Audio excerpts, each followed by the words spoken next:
I do understand that a lot of the extras in the movie were people from the neighborhoods surrounding. Yeah. Do you have any stories about that? I know, unfortunately, there were some situations where a couple of them didn't make it.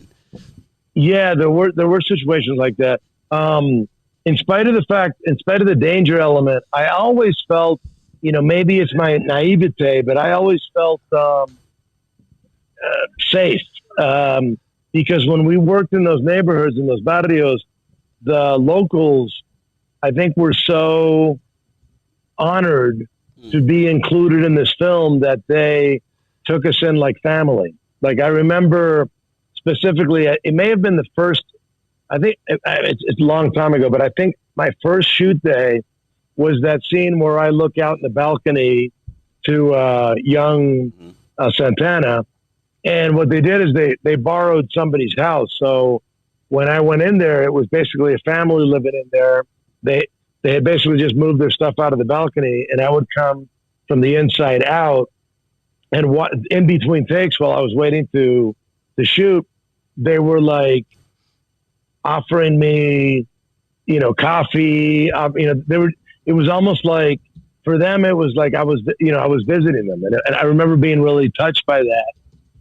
And that's what I felt like in all of the neighborhoods we shot in. It was like everybody opened their doors to us. So I'm not going to say that there wasn't a danger element, because there was, but in my experience, it felt like I was welcome to a new neighborhood.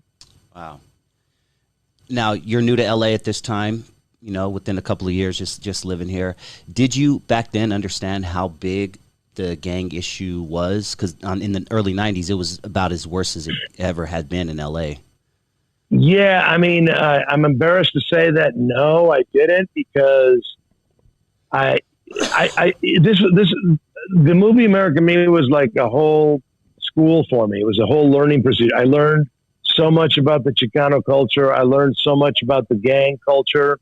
Before that, I was just this half white boy coming into the situation and riding the waves, just kind of rolling with the punches. Yeah. Okay. What, when it comes to improv and script and things like that, did Edward almost allow for a lot of improv on the set, or did you pretty much stick to the script? We both. We stuck to the script, but he was also open to a lot of improvisation, in the sense that I remember the scene when we broke in.